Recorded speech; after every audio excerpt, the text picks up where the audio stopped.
Okay. Put Ethiopian warlord behind it.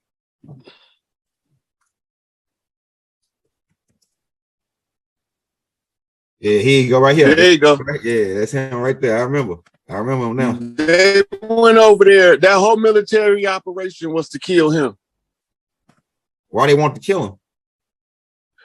Under him, Muhammad Fahd didn't believe in allowing people to come into his country and exploit the people and to trade the women. He was protecting the women and the children, and he was raising the boys to be soldiers. They had to get rid of them. He was creating a situation in Ethiopia where pretty soon they would be able to defend themselves, and they didn't want that to happen. Ethiopia has been under a protectorate with varying European countries, mostly Italy and Britain, for the last 150 years. This guy would have got their independence. That's what he was fighting for. Now, if you notice, he looked like somebody else, Anwar Sadat. Anwar Sadat was the last Egyptian pharaoh from Egypt that was an Egyptian. You remember? No, saying that. No. Yeah. They built a pyramid structure to him in his memorial. You remember what happened to him, right? No. He was assassinated on stage by the Mossad. What? You know who the Mossad is, don't you? Yeah, that's Israeli CIA. Yeah. Now you know who run that, right? What you got? I got ideas, but you know, the Dirty Moors run that. All that shit going on over there, the Dirty Moors run that shit. That's what I was gonna probably say too. That's their shit. Pull up assassination of Anwar Sadat. Yeah, we gotta get this. It was live. I think Baba got that in the book. Baba got that in the book. Yeah. He got that in the book. I remember reading this in the book when you saying it now. It's my memory's going to come back. I think I read it in the book that Baba put out about that dude getting assassinated. Yeah, they had to spell his name. A-N-W-A-R. His last name Sadat, S-A-D-A-T. Shout out to Sadat X from the Brand Nubian, by the way. Yeah. Let's save him, man, because I'm gonna do research on this guy. Let me save him. Yeah, so the reason that he would have had peace in the Middle East in the upcoming months before, if he would have lived, it would only took him about another 6 months to solve all of the Middle Eastern conflicts from Egypt. There you go with a phase on. Oh yeah. So what he was from? They couldn't have that, huh? He from Egypt? Yeah, he's Egyptian. Nigga look like a damn. He don't look like no Afar. And he looked like I mean, yeah, you can say he Egyptian, but he like the Ethiopian type Egyptian. He ain't like the Afar. Yeah, this right here. Oh, I don't think that's in the picture. Old picture when he was younger. I'm gonna show you. I'm gonna show you what he. Okay, like this a picture. It's a picture of him when he older right here. I got you right here. All right, so he look. This nigga don't look like no. Like he do look like the bloodline because that's how he looked like King George looked. King George looked just like this. And you know who else looked just like that? Sherman Hemsley. Yeah, they're playing the George moving on up, right? Yeah, George Jefferson. Yeah, George Jefferson. George Jefferson from that same bloodline with King George now. Look, the Williams, they come from yeah, so you're right. These people are Egyptians because if you go back but you can trace them all the way back to Ethiopia or that one landmass, because we don't know they give us a map of how the landmass is separated and cut off, but we know at one point all that land was one piece, and you know they try to play these games to separate us. But yeah, I'm with you when you say he an Egyptian because I already did research on how to line, and this right here is a trait right here. Male pattern baldness. Yeah. The heritage from the mother. That come from the Danakiel. Go ahead. Build on it. Well, the Danakiel put the receding hairline in the genetic arrangement of the human. Remember, everybody had to come give a drop of blood to clean this shit up. Yeah. And everybody who got a gave a drop of blood left a genetic trait that This can is an be alien trait right identified. here. This is a fucking like the Willis Peak. All this alien traits, right? That's what you telling me that it's alien traits. Male pattern baldness is it comes from the Danakiel. Yeah, Hirsutism comes from the Dewanis and the Kidduites. and just to be clear for the audience, when he say Danakiel, he talking about the big head people that Yakub father came from. Yeah, Right. The field coordinator. Go ahead, my bad. Right. So they got the receding hairline. That comes from their traits in the genome. If they came to give a drop of blood and we can't see their traits in the genome surface as a phenotype, then they didn't get a blood, they cheated. So that's why you see varying prominent figures with different characteristics that you can identify and trace directly back to an extraterrestrial race. Well, already. So this where his nose trait comes from. Do you know who else got that nose trait? Who else? Remember the one they called Chief White Wolf? Yeah, you're right. Yeah, dang, you're right. Oh shit, man, you cracking my thumb. Yeah, I'm gonna put man. Oh yeah, I'm gonna get them niggas. Bro. Somebody say young girl to get them niggas. Yeah, man, get them niggas, man. Hey. Now, everybody that came to give a drop of blood is not necessarily nefarious. You just gave me some extra with that hairline thing, though. You gave me that hairline thing. You just dropped that piece on me because I was looking at the Willow's Peak. I was looking at all the traits, like the eyebrows. You know what I'm saying? And I got a paper I wrote around here somewhere. It's packed out, but the name of it is Gods, Clouds, and Extraterrestrials, and in there, it's a whole page of genetic traits in the extraterrestrials they come from. In one of these their rules in one of these folders that I got. You might be able to find it faster by Google. Yeah, you right. They gonna do it. If I knew you was talking about them, I would have slid it to the pole. I know I got them on there though. I got them in the extraterrestrial file. There you go, right here. That's a good picture to show them because all right, here we go. That's a better one right there.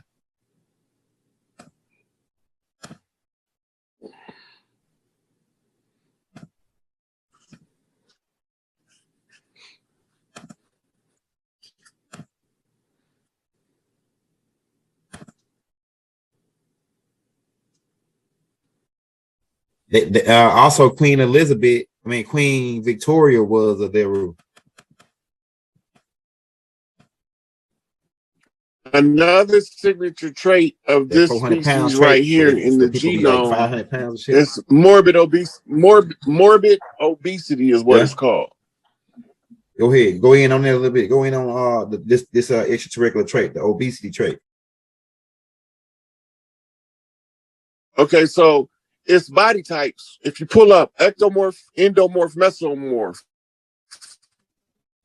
it's going to pull up 3 body types.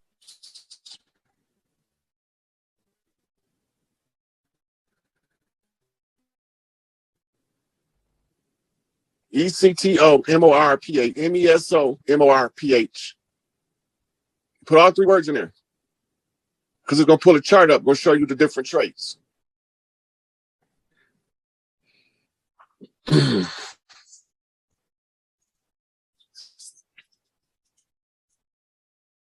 Ectomorph, ECTO. ECTO.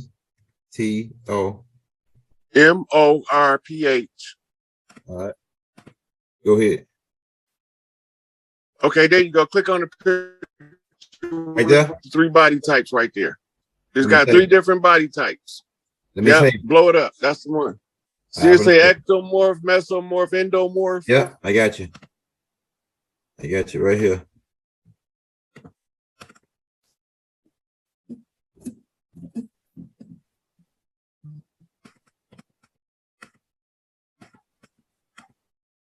Okay, so the ectomorph in the African tribe is a Watusi.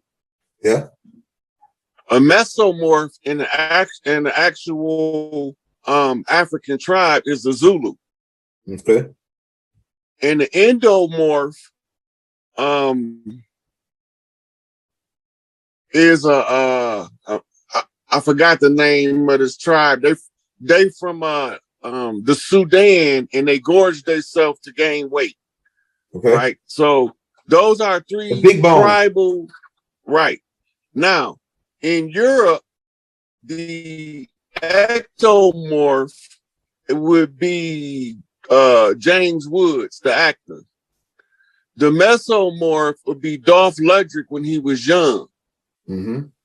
And the endomorph would be Chris Farley, the comedian. So you had three different body types. The endomorph is the result because most of the humans was ectomorph and mesomorph.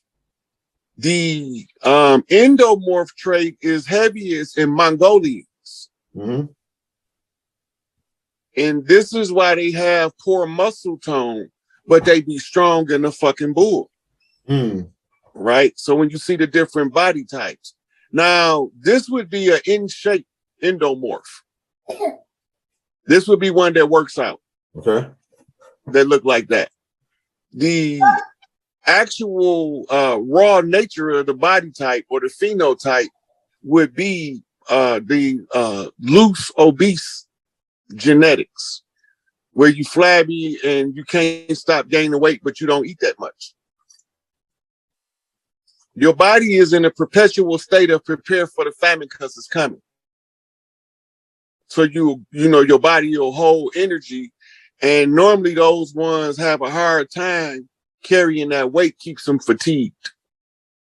If they get in shape, the men will look like this. But these are phenotypes, basic genetic structures. Now the humans is any one of the mixture of two or all three of these at the same time.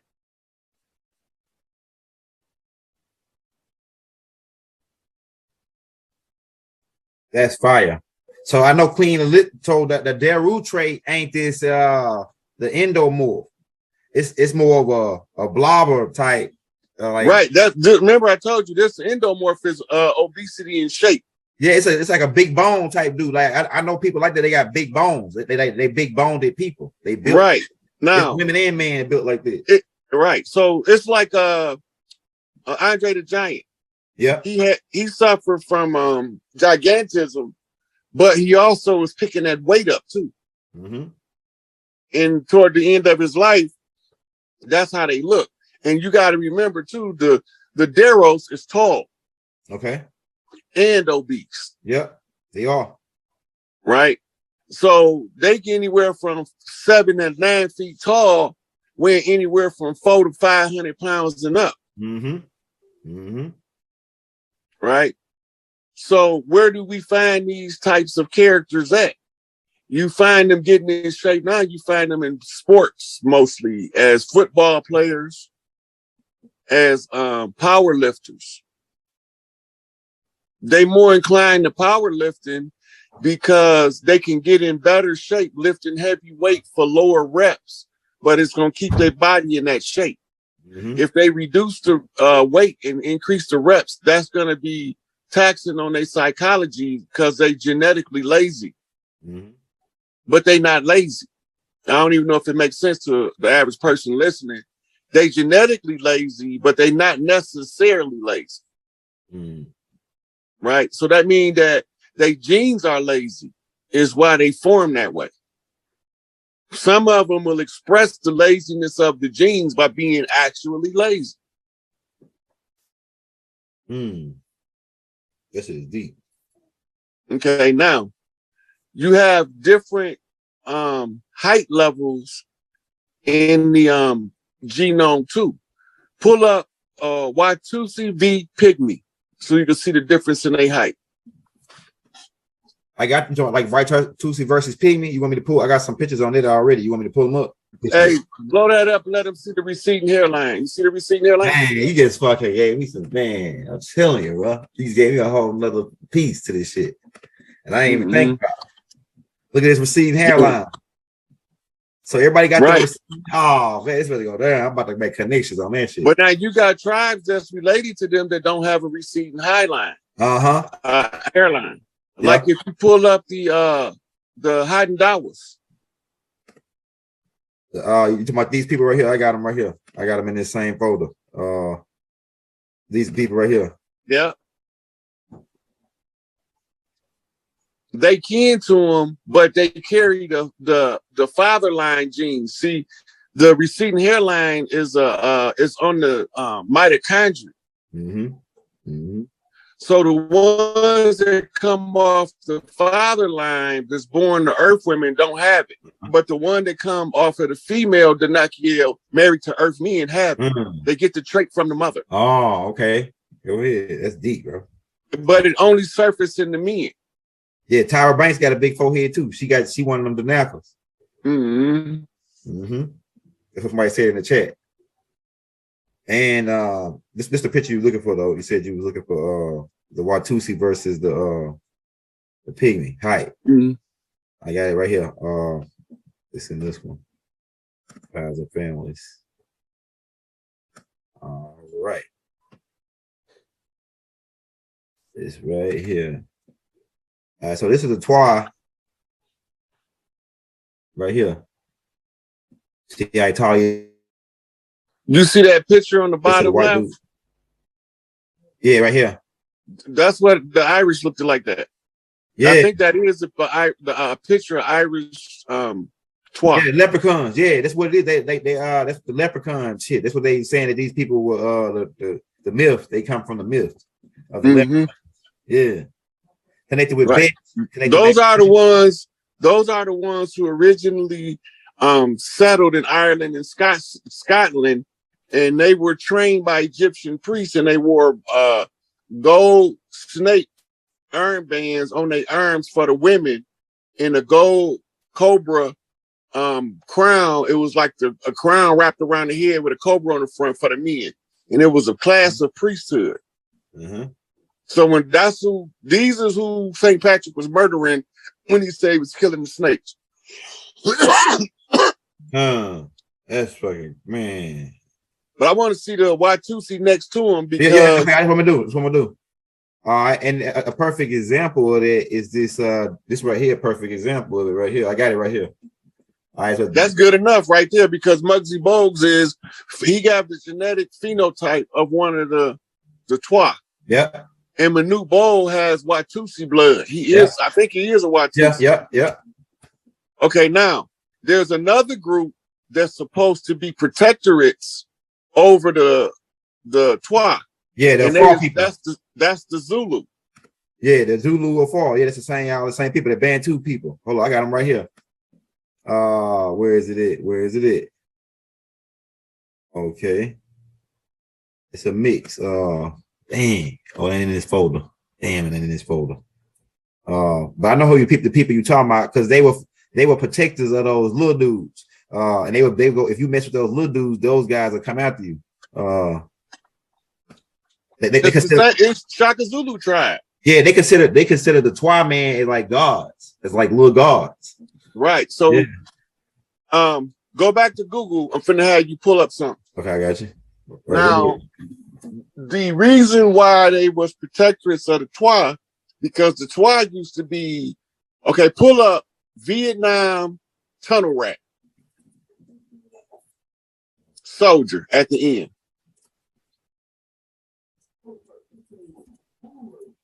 In tunnel rat. Yeah, tunnel rat soldier. Okay, I hold on, soldier.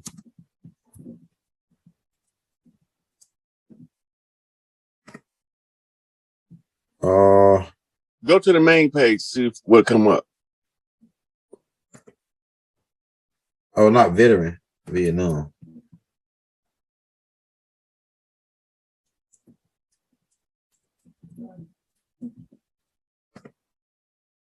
Here we go.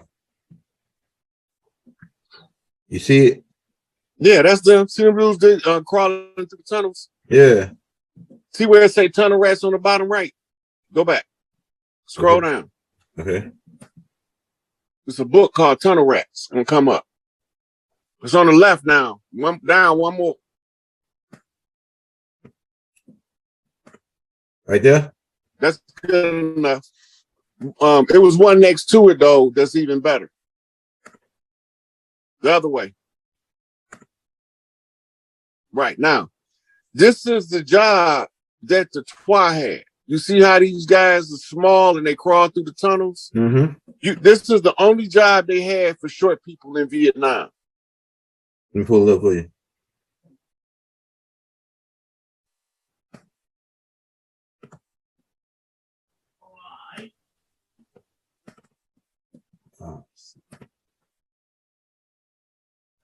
This is why I pay to study military shit, because ain't nobody, if you don't study military shit, you would never put these pieces that we putting together right now. Man, with, this is hot, man. This is hot. With the TWA and the tunnel rat. It make a lot of sense, man. I'm telling you, brother, bro. It make a lot of sense what you're saying. It makes sense to me. Okay, so you see how he's standing in that tunnel? Yeah. It's starting to go crazy on me. Come on, baby. All right, there you go. You see, now they had to crawl in there. They look, when they crawling in there, they don't have a clue if they gonna meet gunfire down there. So that's one of the bravest jobs to have in Vietnam, right there. Man, it's crazy. All right, now a minute ago when you was looking for this picture, you pulled up the regiment, and it had a picture of two dudes with yellow shirts on. It was on the Google page. All right. Right here. Two dudes with yellow shirts on. I think it's down, son.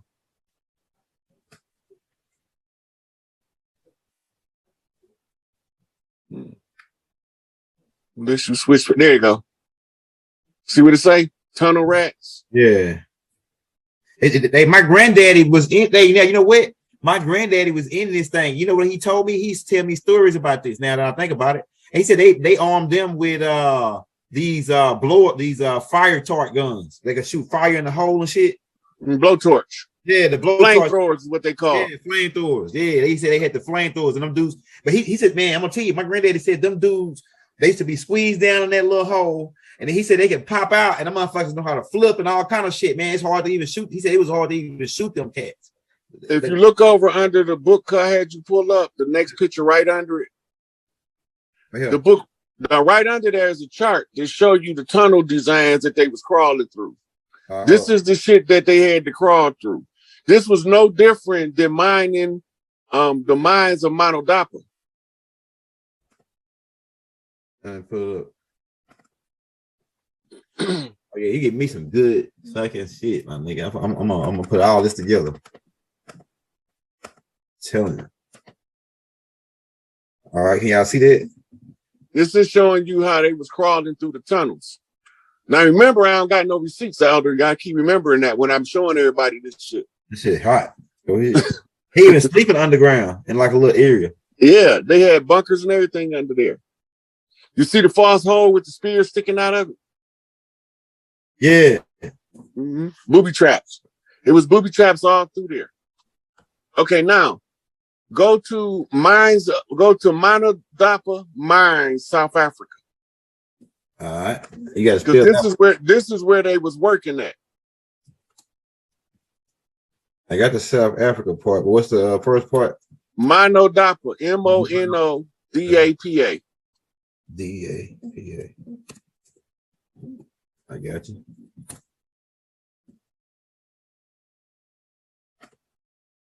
Did you put mines? Oh yeah, let me put mines. MINES.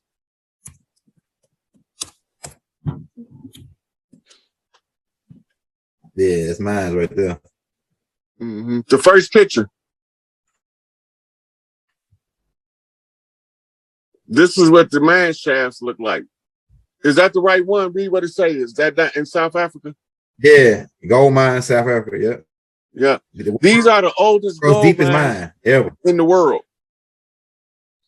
So Inky had the TWA who used to crawl in there and get the gold out. Man.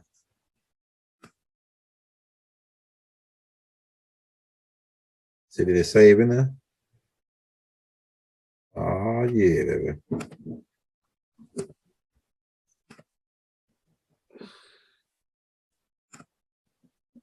Okay, now for topography information to show you the tribal connection. You ready for that part, or you want to go deeper into this picture? Oh, yeah. Oh, I was trying to get that. Oh, there you go, right there. Yeah, we can go to the next part, but I just want to show, get that picture up on the screen while you was talking. So, like I know the Anunnaki was digging mines and canals and shit, but it's a lot of underground shit that some of the shit that they don't even tell us about. Like we know about a little bit of shit, but now it's more shit underground than above ground.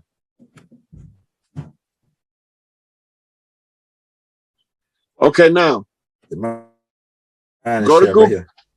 Yep, that's a mine shaft in South Africa, gold mine.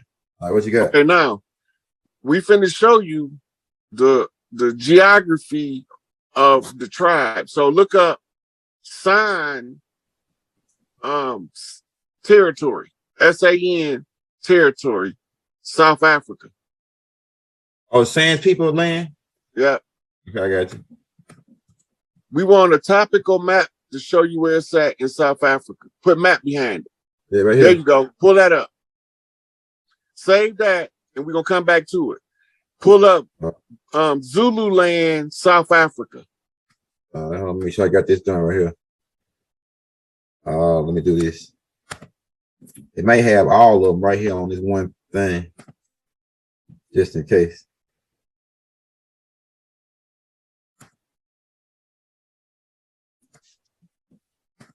And put Zululand. Yeah, Zululand, South Africa. So all of South Africa is Zululand. But we just trying to show you the relative geography of the signs in the Zulu. Because the way that it was set up, nobody was supposed to get to the Twa or the Bushmen unless they went through the Zulu. All the way to the left, third picture down. Click that. All the way to the left, third picture down. Right here. Okay, it's one more you need. It's called Swaziland. Make sure I got this one saved through the case.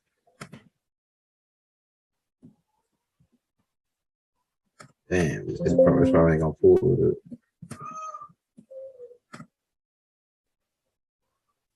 Yeah, say that one. All right, Swaziland. SWAZI. Swaziland is another part of the Zulu territory that they don't want to acknowledge as being Zulu. Third picture from the at the top, third picture from the left. Yeah, that one. Okay, now let's go back to say that, and then we're gonna look at these maps to look at where everybody was situated at prior to colonization, and then you can see clear what I'm talking about when I say that they were supposed to be the protectorates for the little people.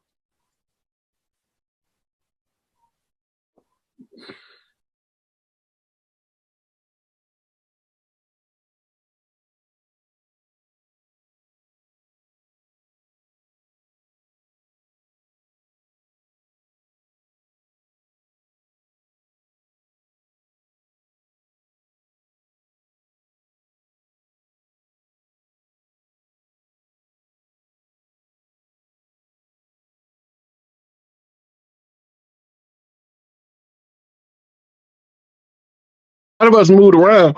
Yep.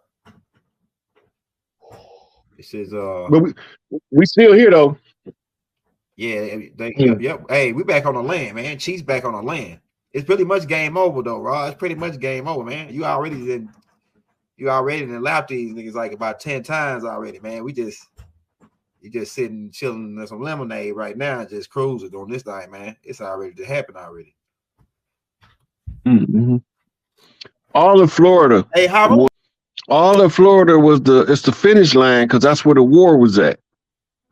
It was Big Mama Gullah Geechee that called all of the clans to war. Okay. Go ahead. Right. So the war came in until the Big Mama, that's the reigning Big Mama on the land, say the war over with. Okay. Right. So certain stuff had to be put in place. And those things have been being put in place for about almost 4 years now. Just a wrap. Yeah, somebody said, what about the Ohio? Dang, it just disappeared. Just like that. They must have deleted it. Oh, no, there you go. Look, anytime you see a city in America with a biblical name, look at what year that city was chartered, because that's when it got its name. Yeah, you're right. You're not going to find one older than 1492. It's not possible. Because they wasn't even over here. We didn't have no Bible to use the names from the Bible on the land. It wasn't until we got the Bible that cities on the land began to be named after the Bible. Like Salem. Yep. I know Cairo could have been, you know what I'm saying, but I don't even know if that was called Cairo over there, what they calling it at now, you know what I'm saying? Cairo, Illinois. Well, like a mirror city to the Cairo over there in Africa, right? Yeah, that's Hollywood, man. That's a stage show to put the holy drama in front of their face when they was coming across the Nile, going in Africa and start mischief and bloodshed.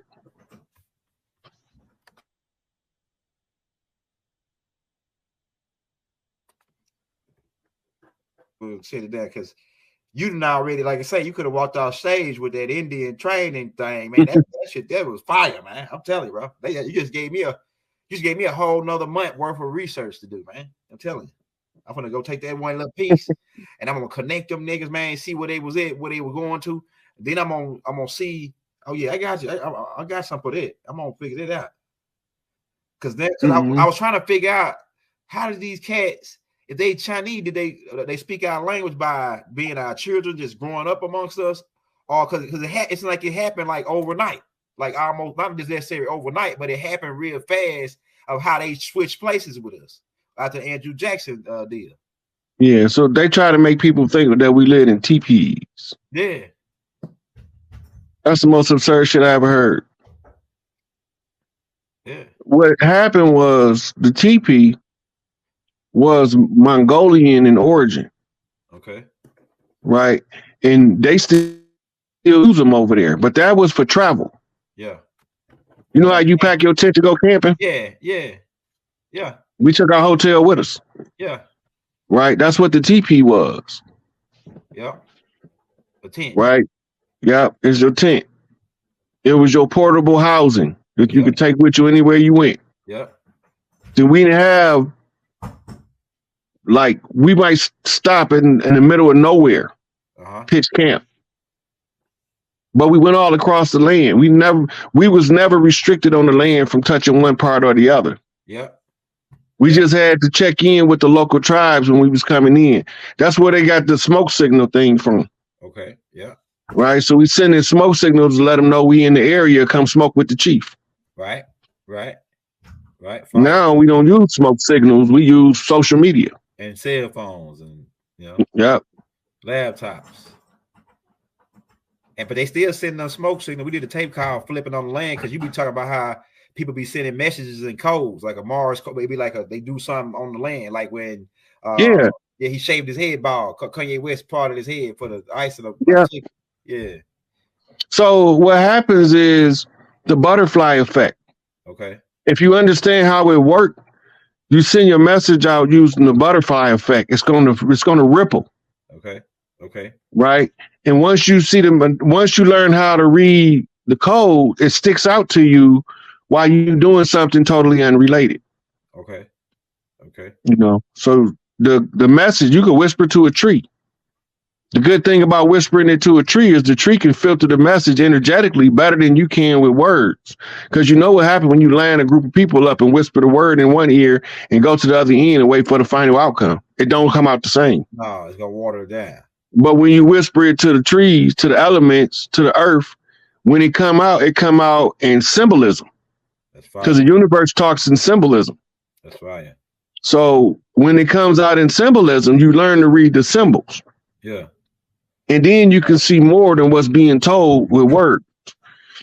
And that's how you will see the deception in the words, because nature tell a pure story where men tell a false story. That's It's fine. just the law of nature. Yeah, that's deep. That's deep. Shout out, Yeah. man. That's deep. That's deep. I tell you, like I say, it raw. Hey, shout out, Full Feather, Big Four Feathers, Big Chief Four Feathers, right? Big Chief Four Feathers. Hey, hey, drop your call sign in the chat. I can't remember. Was it Big Chief Four Feathers, Brother Love? Hey, hard to read them on here because they be moving fast. They asking me, there's a lot of people asked about different tribes. There's too many of these tribes to go through like that. Yeah, we got to probably just do a tape just on it because that's a long. Actually, I got tapes on it, but yeah, we're gonna have to probably do something just on it because it's like the Shinnecock, Washita. It's so many, man. Like right now, it's like I think it's like 800 and some tribes, but like a lot of them tribes is $5 Indian tribes on the land. But as long as we know who we is, it don't matter who on the land. Yep. We still run this bitch. Yeah, that's right. Go ahead, bro. Right now, we used to get a Iroquois constitution orally to the next chiefs. Okay. Just verbally tell it to them. But when the European came, we knew we was gonna go through a Kali Yuga, and that when we wake up, we had to have it written down because we wouldn't automatically remember it. So this was the one I got. Oh yeah, that's fire. In here, it tell you that the matriarchs run the system. Big Mama House. It's Big Mama House. Yeah. Yeah. That's as always been. Big Mama always was the head. Mm-hmm. The religion came. So, yeah. Religion, but see, they even concealed it in the religion. Yep. Big Mama, you know, right up at the top of it. They can't even sit up in that joint. Yeah, that's the old AME church. How much longer are we going to give them to get off the land? We ain't worried about them getting off the land. We worried about our people waking up to the fact that this shit is over with. Getting them off the land ain't even a hassle. Most of the motherfuckers gone anyway. It's our people that's right now apathetic. They're not doing nothing. They're not making no moves of renown. They're not restructuring their community. Right? So we got to let the $5 Indians take the lead on this shit so y'all can see how this shit work.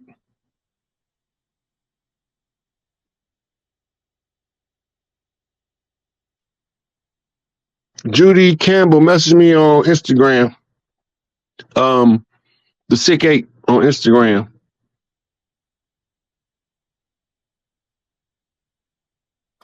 See what else we got. And we'll take one more question. I gotta get Haru now at the background.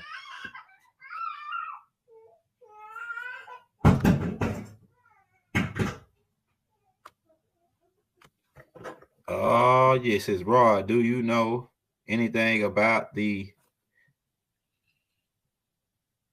I think they're trying to say Sapana tribe in Virginia. That's my first time. I heard about a lot of tribes, but we're not finna go into all of that. I mean, like, I can't give you the history of every tribe individually. Yeah, I'm gonna eventually do that though. Mm-hmm. I got a tape coming out. I got tapes coming out on that, like some of them this week. I'm breaking the individual tribes down. Man, let me see. What about the Ohio Native Americans? Well, that's probably the same type of question. What's going on to happen to all the rich black sellouts? That's a good one, right? Well, first you gotta verify their soul out. Yeah. And I don't got no mercy for them, so you better ask somebody that got some mercy for them. Don't ask me, because I'll be off with the head. Hey, this is the last question right here. I got this question because somebody, it's this dude that came and he was attacking us on one of the shows. And he was attacking me too, and he said that, oh yeah, y'all niggas ain't no kings. Y'all, the real kings is hiding in the background. I said, man, real kings fight on the front line. and you hide while you. Then he said that when y'all get through fighting, we gonna come out of hiding and we gonna take over. I said that sound like that in-live shit. That sound like that. That's exactly what it sounded like to me. Look, don't argue with me. Don't argue with Young Elder. Argue with the receipts we produce. That's what argument at. Yeah. I can get less than 2 fucks about any of these motherfuckers with that bullshit. But at the end of the day, I'm still gonna tell my people how to get free from this beast. Right. So they can come on to all the slander they want to. Don't argue with me. Argue with the receipt. Because once we done cashing these receipts, I'm going on hiatus. Right. I'm telling you, I'm gonna disappear on them niggas. They gonna think bad lying. I'm telling you. Hey, look. So they said that. So like I was saying, these dudes they hiding under the table. If you go to their page, they don't got nothing teaching us nothing. They scared. They hiding in the closet. And they said that y'all want to go on fame. We up in y'all out front. We out front fighting for our people while y'all hide in the closet. You think you would come out after we get through fighting these beasts? And you gonna talk about you gonna be, man, you better sit down. You a punk king. To me, you a pussy king. If you sitting on the back while the real kings fighting on the front line. And you talking about you gonna come and lay claim to something, nigga, you gonna get your ass kicked out with the other dirty niggas. You sound like you might, the niggas sound like they might be some dirty moves. It sound like they're in-live shit. You hide in the background while everybody else fight, while everybody else dig and work. Your ass sit back and relax. That shit going out, that old Lion King ass shit where you got the lion, the male lion, he sit back and wiggle his balls while everybody go out and hunt and he come in and get the food. That shit is out. That shit is out. That's that yin and yang. That's that Piscean age fucking mindset where you got these niggas that want to do nothing, then that they gonna get a cut. That ain't happening no more, bro. You ain't getting no cut of our shit if you ain't helping us fight. Mama said, if anybody talk about you, you ain't doing nothing worth being talked about. That's right. That's right. If you're doing something that's worth talking about, it's gonna be some people that's gonna try to tear you down every time. Well, shit. So I ain't worried about none of that. That shit don't. My skin thicker than that. Yeah. I'll tell a motherfucker where to get off at, and if he don't like it, I can show him the exit the hard way. Yeah, he can get down or lay down. You know what I'm saying? That's how I'm coming, man.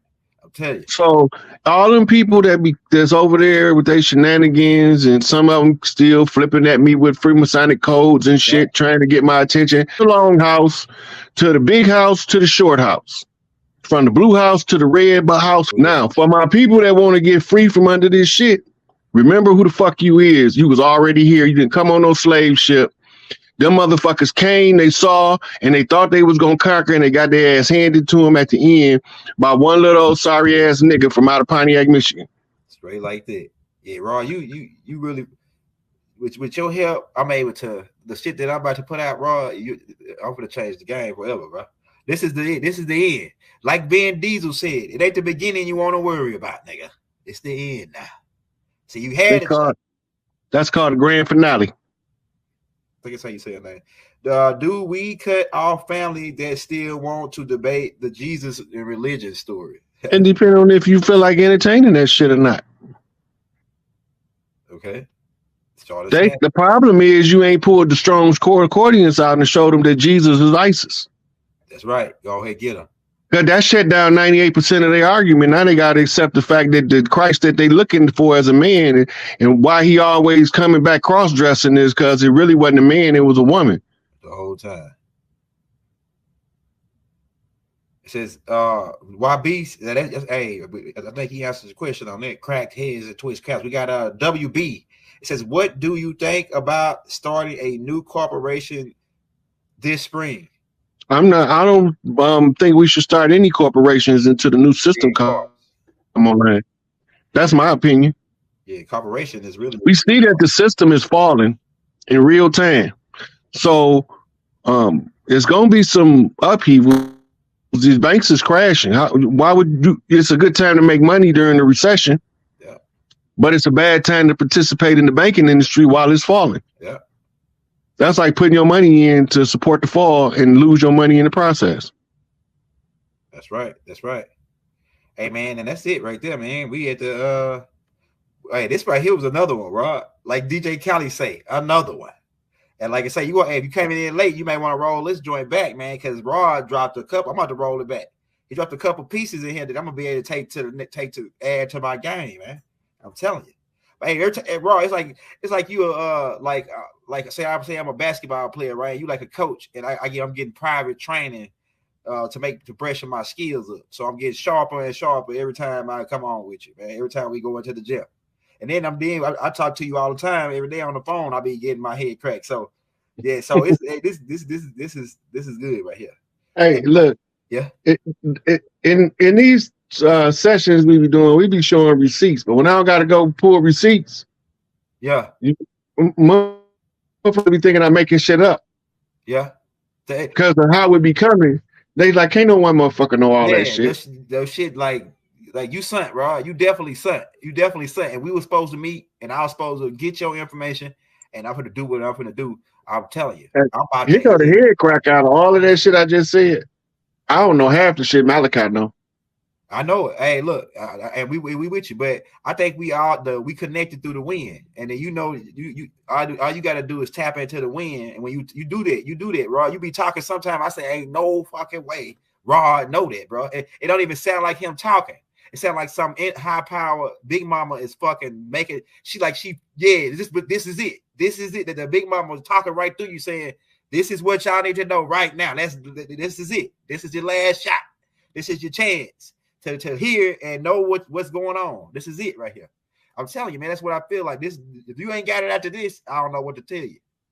Well, I done told you who, what, when, where, why, and how.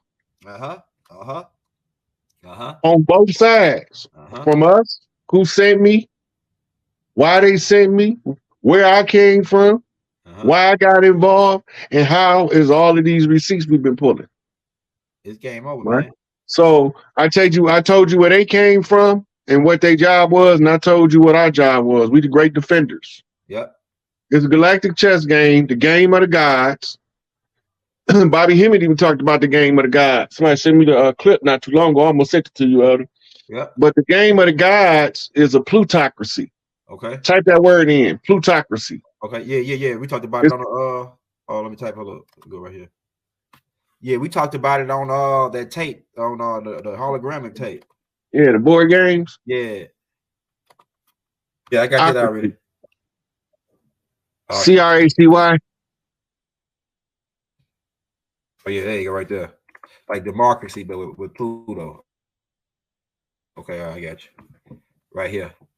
Government, government by wealth. It's a system governed by wealth. A country's social government by wealth. An elite or ruling class of people worth power deprived from wealth. Okay, now go to the images and pull up the board game. Okay. Right here. It's the board game right here. Well, it's a soundtrack, but it look like the board game. How it look, the front of it. Mm-hmm. Right here. This is it. Actually, it right here. Here you go. Yeah, we did some magical tape. What is he playing on the cover? People, the masses. What's the game you playing? Oh, chess. Yep. Yeah. Against the now look at the pieces again. And the pieces is government officials, bankers, lawyers, doctors. Right. So you playing chess with people. It's a movie everybody need to watch. It's called The History of the World by Mel Brooks. Type Mel Brooks History of the World.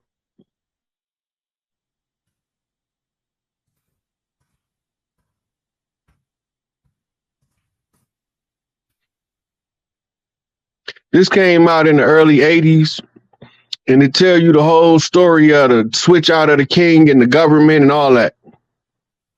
Right here, this is what it look like. History of the World part. Oh yeah, I'm gonna check that out. It's two movies. I'm gonna check out the Warrior movie that you talked about, and this movie.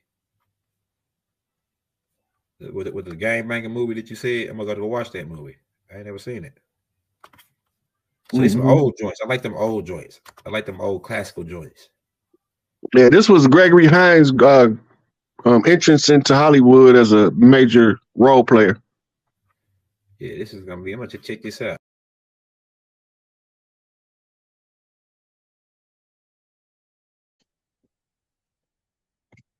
That's just to keep you from dying early. Yep. Hey, Sunrise Murdoch built the Stargate. Well, at least it was Murdoch and Ningazita. They was the ones that was working on it. And but Enlil and them got mad and bombed them. I'm gonna break that down on the next tape I'm about to put out on Anarchy 13. Look, this is where the atomic bombs drop. Okay, The Mediterranean was the planet splitter. That was the Gandiva. That was the flat desert scape before the Gandiva. Because of that, once it backfilled from the Atlantic, from the Mediterranean, it started to flood into the underworld. It started flooding. So they blew Mount Vesuvius to plug in and patch up the hole. That's right.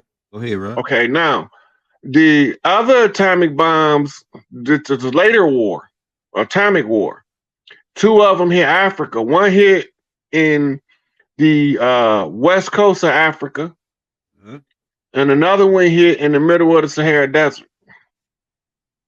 And you have what's called meteor glass as the side effect. With the same shit they found in Hiroshima and Nagasaki, they found it, but it's thousands of years old in Africa. Okay. Right? And they make green glass jewelry out of it.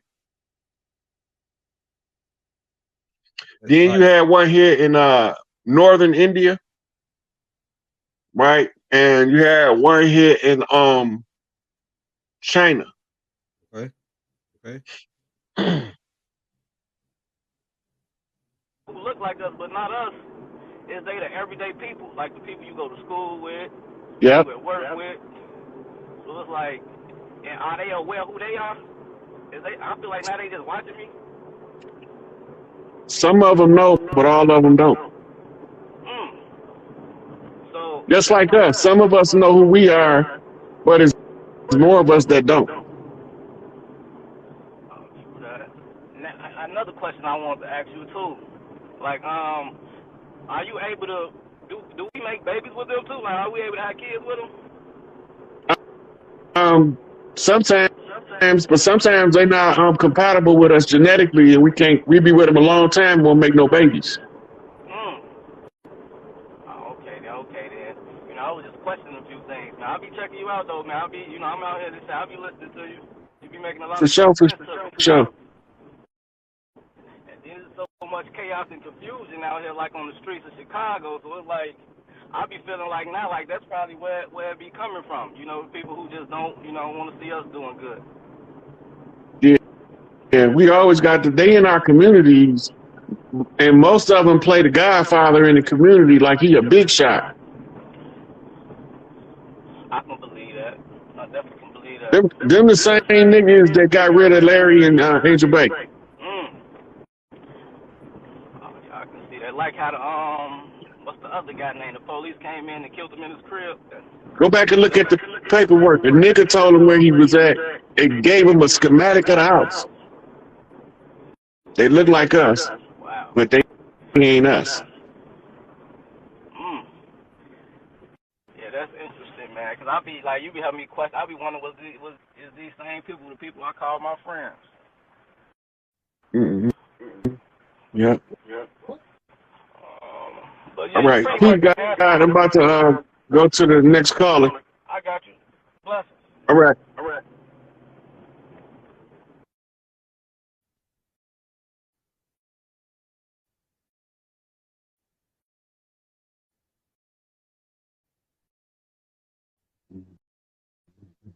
They all over the land,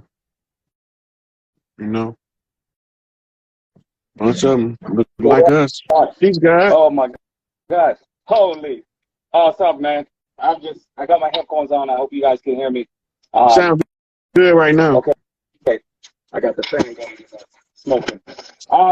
Yo, Rod, my birthday is November 10th, 1983.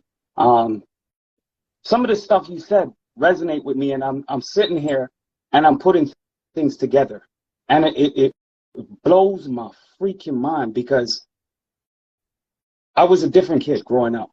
I was a kid that got made fun of. I got the most boss ass in my family.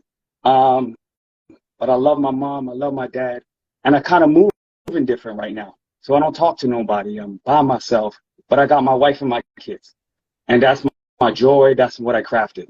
And within the last couple months, shit just been hitting me.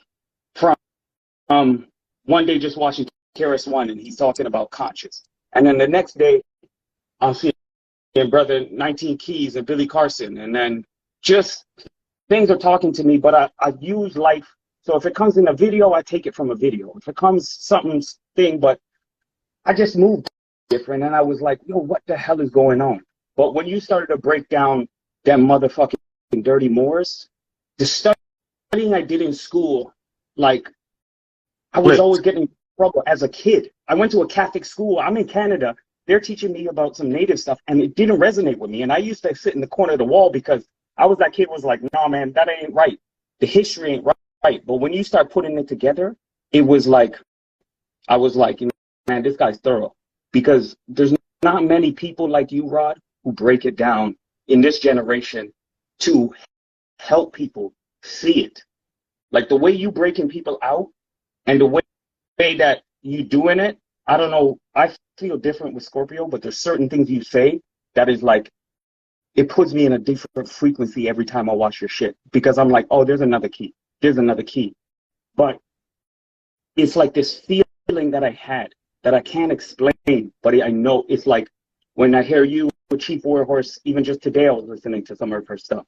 It was things that I needed to hear when I was 5 and 6 because I knew and I touched and I felt different. Yo, I had trouble in school. Like when you said you couldn't like read, yo, bro, I struggled through reading. I got my diplomas up here. I went to university. I don't know how I fucking got through that shit because my reading and my writing was struggling, but I motherfucking fit that shit. Nobody was telling me I couldn't do it. How I got through it this far, yo, I came from nothing. I was poor as fuck.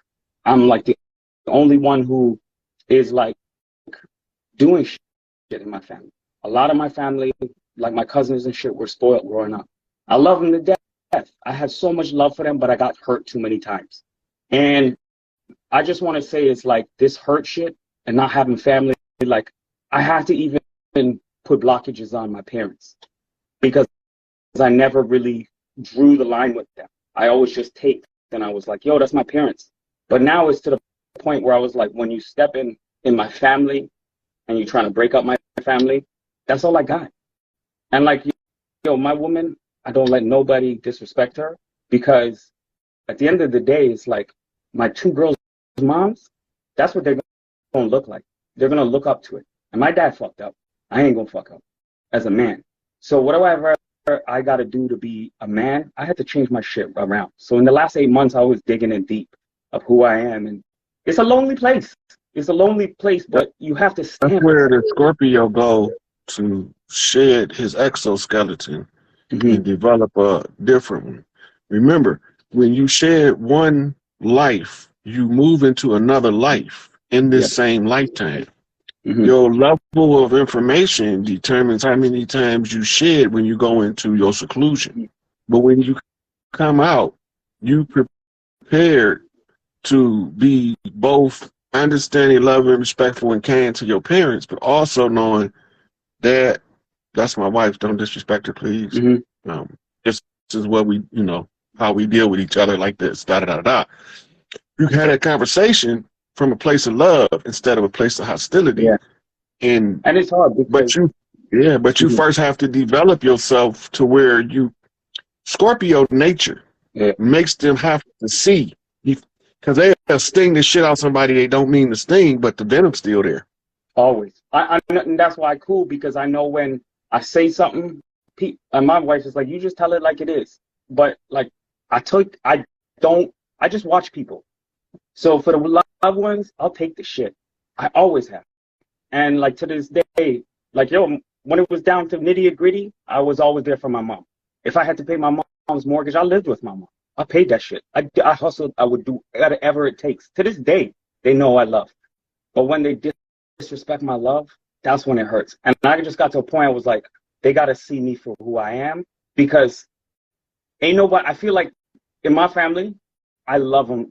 Ain't nobody love them like how I love them, because I was willing, I feel like in the battle of life, I would do this over. Like if I had to save everybody in the world, that's who I was. And that's who I am, because there's a code you stand for, right? And when you say this shit like people don't get thrown away like trash, man, I know how it feels. I've been homeless. I had nothing. I've been there. I've been in the dirt.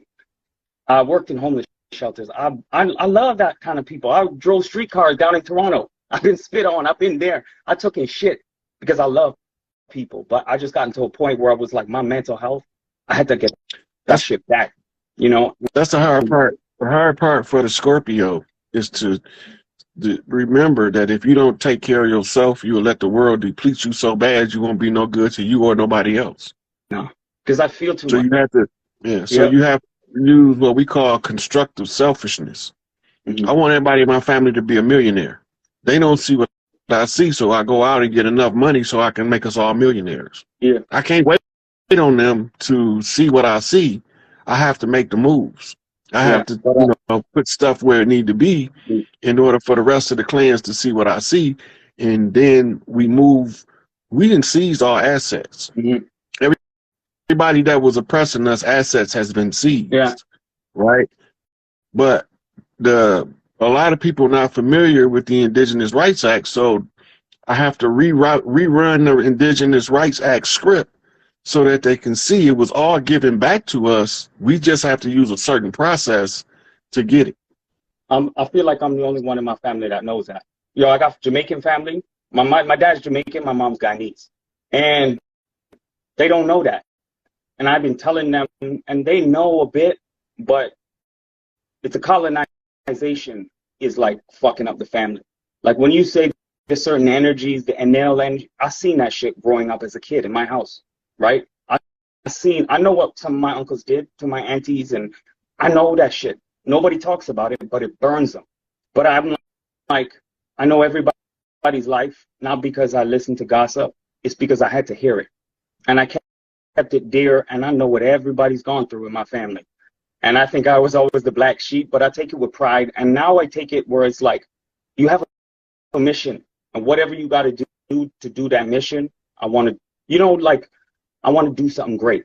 And now I'm feeling the urge, like even with what you say, Rod, if you need a brother, I'm in Canada, you got a brother here. Like if you ever you one of the real ones out here. I feel your energy. I haven't tapped into I don't know, but when I watch you, you a brother. And there's certain people that we respect you. You protected wherever there's family barbecue, we always gonna look for you. And we always want to have your back because you have our back 100%. When you speak to us, you yo, bro, you put me in tears some days because it's so real, but it's life-changing for us. And when you say you going away, you could just come on here and smile and you change the shit. And I want to say how grateful I am for you, for everybody out here that's just trying to do, young, elder, everybody's fighting. But you, what you did, and ain't nobody has a story like you. So we feed off your energy. You know what I mean? You one uplifting, loving motherfucker, and we love you, straight up. I can't even say that. I'll say you all day right now. We love you. You're our big brother. You're our uncle. You're like a dad. You a real one. And they don't come across. But I'm going to tell you, I knew you were certified when you said your birthday was November 10th. I was I'm not going to be conceited. Scorpios, we different. I feel every sign. We are we just different. I'm not bragging. You asked, I forgot the other Rod's name. He even said, when you born on the 10, it's something different. Especially when you Scorpio and you born on the 10, the stars are aligned in a different way. And I'm not saying it's this, but you understand. I understand that's a gift. So it's precious. Yeah. Well, 1110 is initiated 10 toes down by orders of Big Mama. You know, so I mean, I gotta be who I am in order for us to get free. Yep. You know, so I'm not with the slave gang. No, I've never been. My people, what people suffer through, I don't care where you come from, but there's a right and wrong. And when you have the ability to do things, you want to help people, right? I'm always down for my people. So, it don't matter who it is, but there's a right, there's a wrong. And just knowing, to me, it was like, we always got the story that we came from Africa. That's the story we get, right? Even in their schools. But when you dig deeper, you're like, no. And they don't, I love Africa. Don't get me wrong. I love this world. But I live in Canada, and there's something that talks to me. From when I was a kid, and I went on a little trip, and we went to the, I think it was called the Six Nation Reserves, and we went to see Alexander Graham Bell's house. And they were doing a demonstration, and they picked me. I just wanted to be picked. But I remember they picked me, and I was a bunch around. I was the only black person there. And I felt good. I was like, finally, they're going to pick me. And she was talking about marriage and getting married. I'll never forget that day, but something never left me. Something said, there's something here. You on this something. Even when I went to Alexander Graham Bell's house, I was like, I know that motherfucker didn't make that phone. I was feeling that as a kid, but I couldn't say it because I was always that kid, like, I just speak my mind. Nobody liked me. I don't care. So but he used to have what's called a lab assistant. And he was a little melanated guy. I can't remember his name, but that's who. Is it no, wasn't him. Okay, he might have been his. He might have been one of his apprentice or one of his lab hands too. But back then they was giving the credit to the paleface for what our people was doing. Like everybody believed that Albert Einstein's theories of nuclear fission was a cause of the atomic bomb. Yeah. They couldn't convert it from a mathematical formula into a bomb until they called in a guy named Lloyd Quartermain and his melanated team. Right? We don't know nothing about him. No. Who the hell is Lloyd Quartermain? Lloyd Quartermain is the one who seen a mathematical formula and had the guide mind to know how to translate it into a working mechanical structure. Yeah. AKA the atomic bomb. Yeah. So somebody in the comments said it was Louis Lyman was the one with him. But I know he did a lot of work on light bulbs back in that same time frame. The cotton filament. Yeah. Like there's one thing that and it's not to shit on nobody. It's just I realize like we just different here. There's a certain vibe, there's a certain way we talk, there's a certain way we move. It's like the first thing I saw when I saw you look like my sister's ex. His name is David Haley. And his father's from Memphis, but he looks like his father. And he, like, when I looked at him, I was like, Dave, you got to check this guy, Rod Hayes, out, man. He might be your family or something. But it's the mannerisms. It was the way, even when you, like, you always do this with your lip. And I'm like, David, he does certain things. The way he smokes. That might be your cousin or something. But, yo, I haven't seen. Excuse me. Yeah, no, of course. Do you need some? Sure.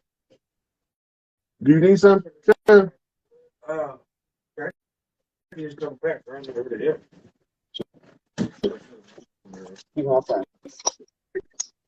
Yeah. You good? Excuse me, I had another brother need something. Hey man, I got more than one question, so oh man, this needs a lot, Rod.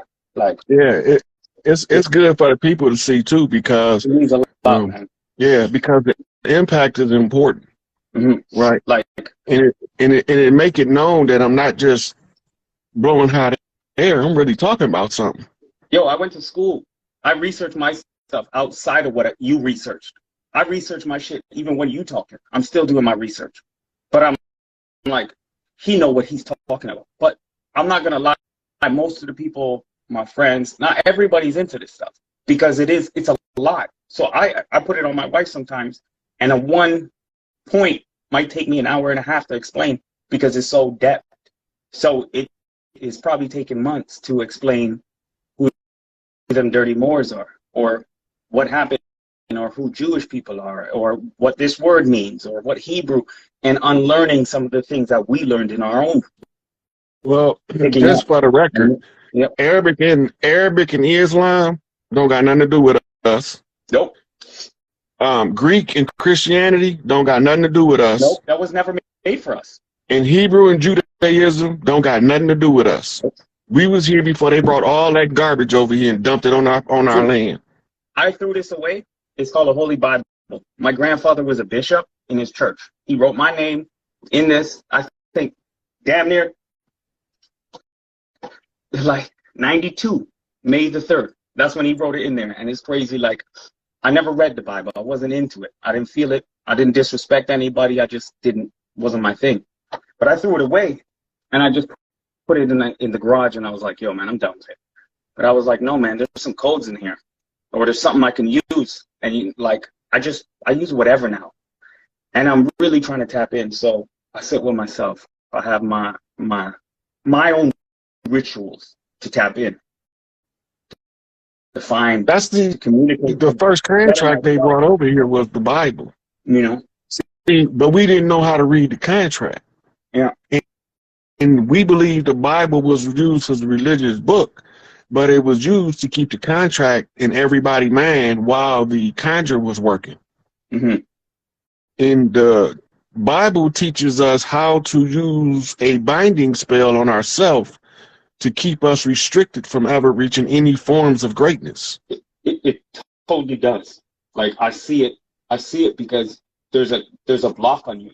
Because when you believe something without not even having fact, but when you believe something is like, it almost has a fear, a constant collapse fear, and a certain mind, and especially when you don't really read it yourself, or somebody's dictating it to you, and you're not divulging and learning. It puts a sense of constrictive fear on the mind and how far you can think in your own possibilities.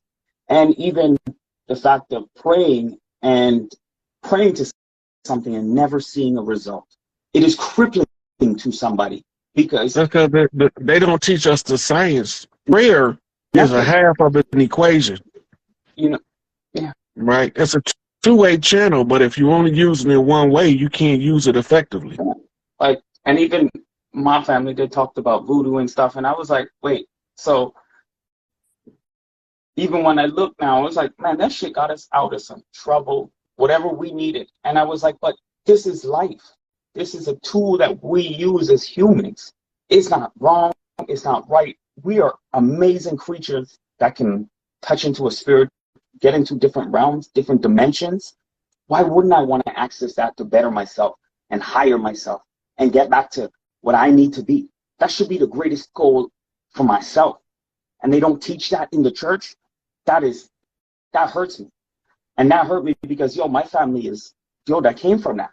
Like, hard core. My dad, like. You got to keep in mind, I was in church with my mama more than anybody else. Mm. Right? She kept us in the church when we was little. Yeah, yeah. Right? And she used to always tell, I used to always be like, why are they lying up there all the time? I knew they was lying to us when I was a baby. Yeah. Well, my mama pinched the shit out of me in church for calling the preacher loud while he was telling us the Jesus story. This is a true story. I'm not making it up. So she ringed my arm, but when I got home, she said, baby, you can't say that in the open. Yeah. She said, we was at church, but we don't know who was at the church with us. Yeah. And there's some people that'll hear you say that, they will come looking for us. Yeah. So I stopped saying stuff, blurting stuff out in church. Yeah. Because it made perfect sense with what she was saying, but it wasn't 2 years later that when I realized school was a farce. Yeah. I was in the 5th grade. Mm-hmm. Right? That was when we was moving from Grand Rapids, Michigan back to Pontiac again. I was done. Yeah. I failed the 6th grade, not because I was dumb, but I was done participating in them shenanigans. Yeah. You know? Yeah. I seen it for what it was as a child. Yeah. But nobody don't listen to the children. No, they don't. The children can tell you that school is a farce. Yep. They tell us all the time, but we be like, just shut up, take your ass to school, go learn something. They ain't teaching us nothing. I had a teacher, I called him out, he was racist. We lived in Scarborough, so I grew up multicultural, but there was a lot of Chinese and Filipino. Then I moved and we went to Pickering. Like, we moved a lot, right? I love my dad, I love my mom, but my dad was never a real man to my mom and my family, right? For whatever reason, but that turned me into who I needed to be. So I understand that and I do my thing, right? But my dad taught me certain things. But when I went to Catholic school, it would just like, yo, I went to school. I was one of the only black kids in the school. Yo, the teacher literally had me sitting turned into a corner because I was disruptive. Oh, you know, I had ADHD, I had this, but I challenged him. And the religion stuff, I challenged him. From what I knew and what I felt, I used to just say what I felt. And you know the worst thing. You know the worst thing for social development. That was one of the best things my mama ever told me. Mm-hmm. Don't let nobody tell you who you are. Yeah. That changed my whole paradigm, because that made me to the point where they talking at me, but they not talking to me. Mm-hmm. I don't understand that jargon that they spewing. That don't got nothing to do with me. Yeah. I didn't come on no slave ship. My ancestors wasn't no bond servants. Like, we've been here. We've been on this land, and we're gonna be on this land. And I was like, my spirit is too much of a fighter. I'm 5'8", and I was a small dude, but I knock people's out. That's a traditional Scorpio trait. And I'm a cool dude. I'm always like, yo, man, go home. I'm chilling. I'm never aggressive at all. But when it comes to protecting myself, I'll protect myself and my people. And I'm going straight for your chin. I ain't talking. If I feel the vibe, yo, I gotta go. I move quick and I'm doing it. Yeah. But I never want to have to do that. But it's like, I know my spirit is protected. It's fight. There's something. What's your name again, Bunny? Pardon me? What's your name again? My full name is Dean Paul Gideon Earl Henry. They just call you Dean? Dean, yeah. Everybody calls me Dean. Yeah, Dean. That's who run the university. So it was good talking to you, Dean. I'm gonna take another caller in. I'm probably gonna take a couple more before I cut out it. I enjoyed the conversation. Oh man, I'll leave my number in the chat after, man, or in your inbox anytime, Roger. All right. All right. One love, everybody. One love. Peace, God. Peace, God.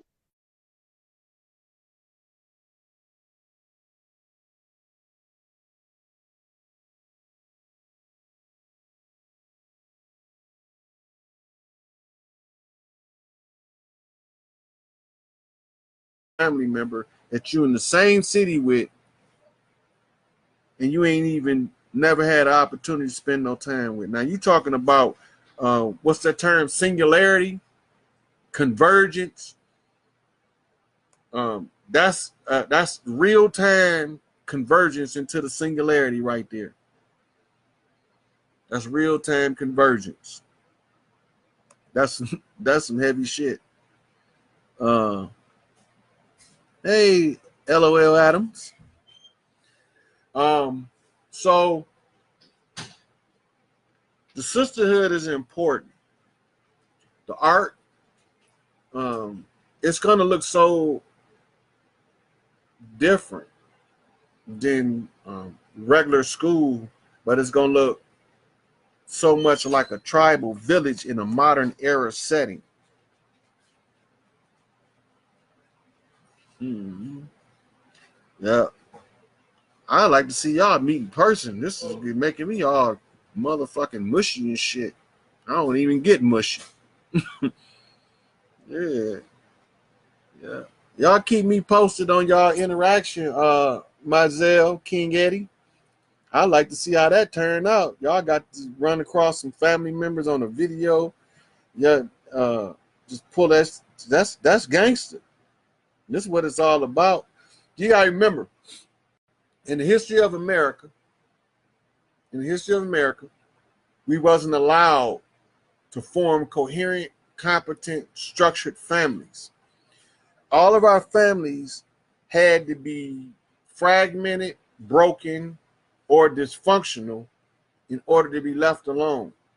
Now, in the same book, where it talk about the crucifixion is about us, the ones they call the black folks, the niggas. And you go in there, you realize that after the crucifixion, after they crucified us, they said they divided up the royal garments. Now, we all know they call the family the fabric of the family. What is a fabric? It's cloth, right? Now watch what they do to it. They took the fabric, divided it up, and sold it from the auction block. What they do to the ones they said were slaves in colonial America, the POWs, were sold. They told you they were sold from plantation to plantation, which is not true. They were sold from warden of POW camp to warden of POW camp. There was 13 prison colonies established in America.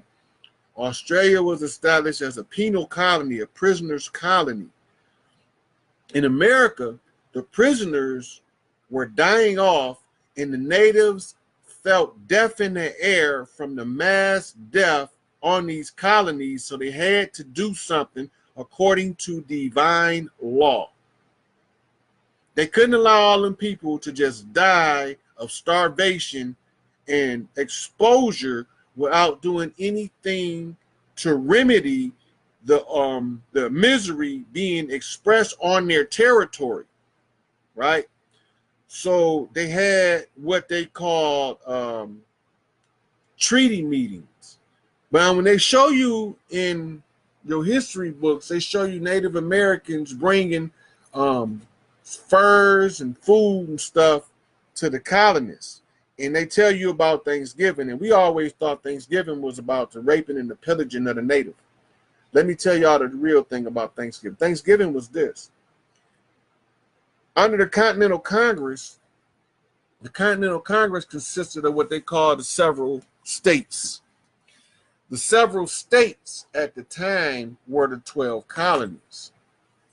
And the 12 colonies came together to form one. That's number 13. So now you see how your 12 tribes of Israel, and Israel itself being the 13th tribe. So this is how you get your 13 colonies. It was 12 colonies at first.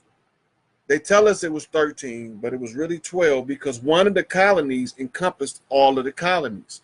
But really what it was, if you want to know how it really was set up, remember, no such thing as a prison before the founding of the United States of America. Prison did not exist. What do you do with your criminal element? Exile. Well, when Pietro del Negro, Peter the Black, navigated Christopher Columbus into the islands, they found a way to get rid of their undesirable elements. See, the undesirable elements took on several factors. One, they was a descendant of Orisha of the children of the moon.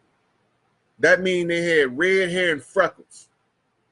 And they had a glowing yellow opaque skin that almost looked white. Today you would call them a Scotsman, or you would call them an Irishman. They had to get rid of them because Irish is Orisha. And the Scots come from Scotta. If you trace Scotta back, you find her in Egypt as a princess. If you trace Orisha back, you're back in sub-Saharan Africa. So now you know why Ireland and Scotland is called Europe's redhead stepchild. And you'll know why they sent St. Patrick's in there to kill off all the priests that they called snakes. How can I prove that? Well, it's simple. There is no fossil record of a snake on the island of Ireland or Scotland. Period. No fossil remain of a reptile, snake. Didn't exist. What the fuck was it? What was St. Patrick doing then? Record of snakes in Ireland that's not a serpent on the ground, and it was called the Brotherhood of the Wise Ones, or the Brotherhoods of the Wise Serpent. And it was a priest class where the women wore a snake band around their biceps here, and the men wore a cobra around his head here, which is actually what Tupac's headband means. I'm gonna do a post to show you what my do-rag and Tupac headband is Egyptian in origin and native in origin. This is precedes European settlement. So people always wondering, why you always wearing that do-rag? And I be telling them it's holy guard. It's like a kufi to a Muslim. It's like a turban to a Hindu. It's holy guard for African or native. The same as the way Tupac wore his bandana, right? There's supposed to be a serpent band with a cobra. And I'm going to show it to y'all in the post sometime today. I'm going to pull it up. I've been intending to do it for a while. But it represents that he was the prince, not the king. He was a prince. His rank was a prince or a provincial chieftain or king. He had a king of a province, but in the overall land, he was a prince of a high rank. And you know him in the history books as King Tut, right? So earlier, my sister asked me what I meant by that being Tupac in the Revelations. And this is going into that. So Tupac was a master of a very high degree. And Tupac went on a 22-month grievance vexation campaign. You know what I mean by that? If you listen to his music, he's telling a lot of what we experience in the hood. And some people say it's low vibrational and all that. And no. The way that it works, if there is no grievance vexed at the close of the age, everything stays the same.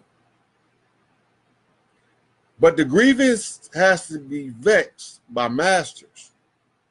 The masters have to live the condition of the people in order to communicate to the final master what the problem is, where the problem is, who's the one suffering from the problem, and what do we do to correct it. And so you see the prison interview, Tupac was like, I have to say this.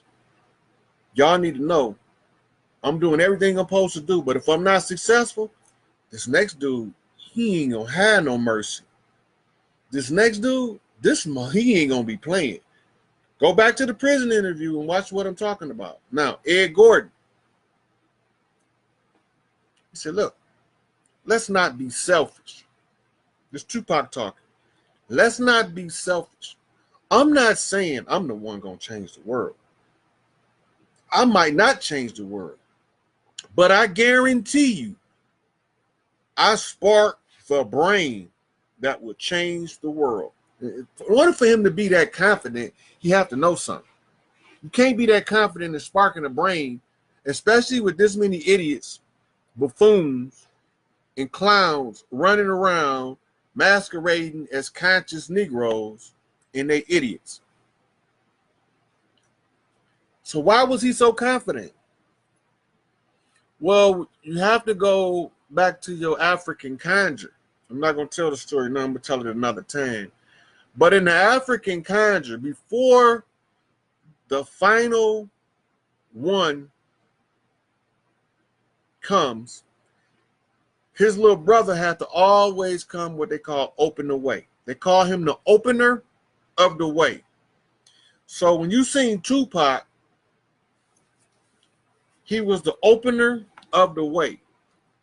And there, when you go to Revelations, it talks about one of the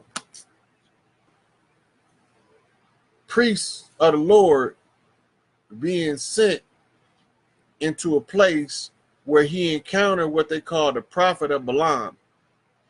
Now, in there it say that the angel of the Lord blocked the way from the ass and the prophet. Y'all remember that in the Bible, right? Now, when you go back to the story, it said that the prophet came riding in on an ass, a donkey, a mule.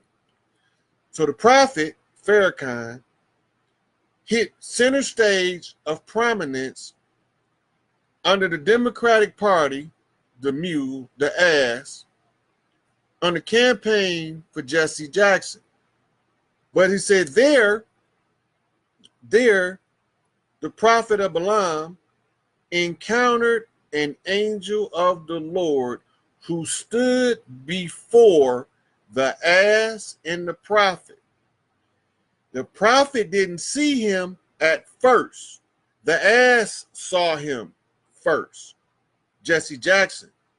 Now, Tupac performed at Jesse Jackson's presidential announcement when he was running for president in 1983, and he performed Raising in the Sun, right where he met Farrakhan at.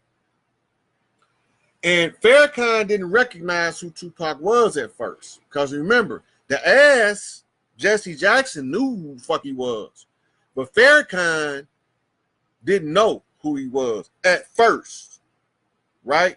Watch what happened. The angel of the Lord, Tupac, began to scold the ass and began to tell the prophet certain things, right? So now, this is Tupac. Now, there's one part of the prophecy I'm going to mention, then I'm going to wrap it up after this, because this is almost the second hour, and I'm only supposed to get like 15 minutes on this one.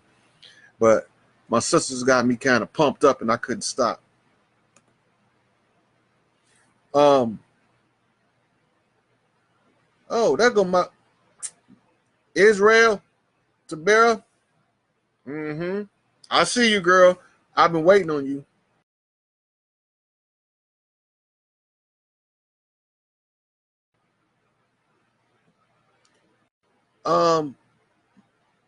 Most of y'all don't know.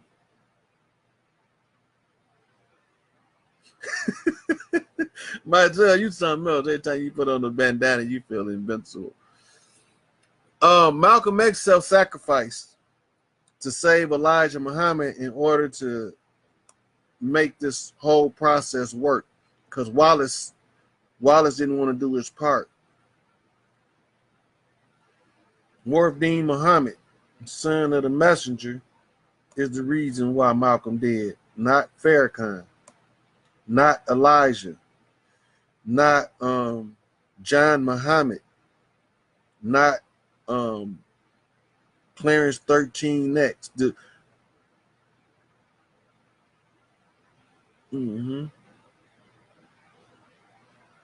Whoa, I love seeing these brothers finding their family on here. That's some heartfelt stuff right there.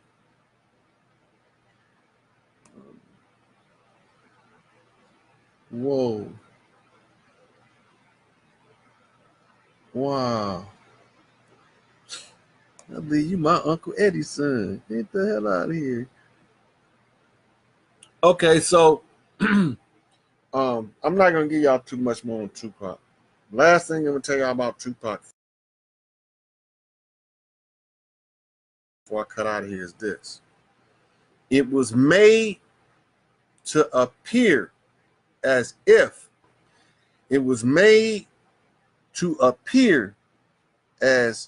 he had been slain, but he had not. It only appears as such. That's how it was written when I read it. So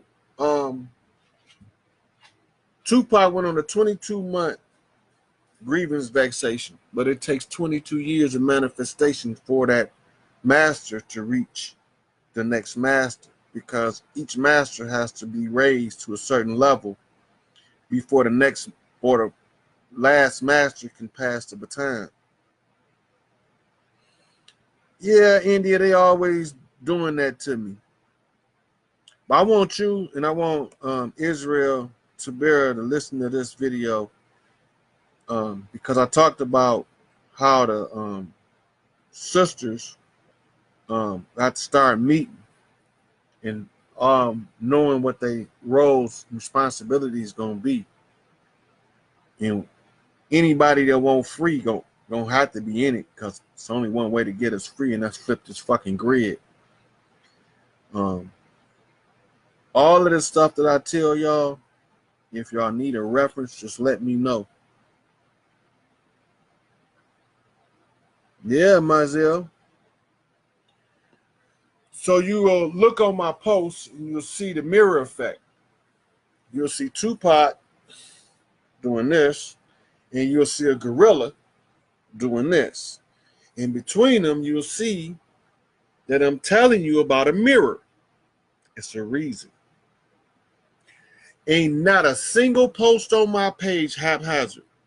You can go back to the very first post I made ever on Facebook, and you will not find me just talking about I was eating the ice cream cone at the mall and it's Saturday. You're not going to find none of them.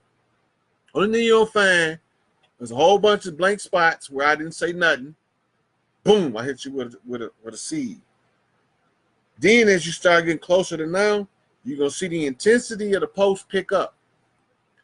Not only is the intensity, but the depth of content is also going to pick up. And not only that, it's going to start identifying nouns, people, places, and things at the end times. What they did, when they did it, how they did it. All this got to come out. It's all got to be revealed, and all of the imposters got to be exposed. So y'all can sit here.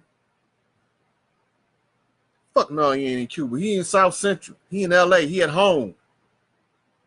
Y'all ain't see him at. Look, I'm gonna give you a bone.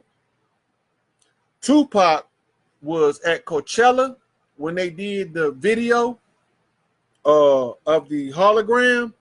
He was physically human, flesh and blood present, and watched it from backstage. One. Second bone. All Eyes on Me premiere. He was with Shock G the whole fucking night. Go look it up and find him. Right before your very eyes, you won't even realize you can't see me. He there. Tupac been dropping motherfucking Facebook videos talking like I am now, and y'all didn't even know it was him. Y'all thought it was a white boy.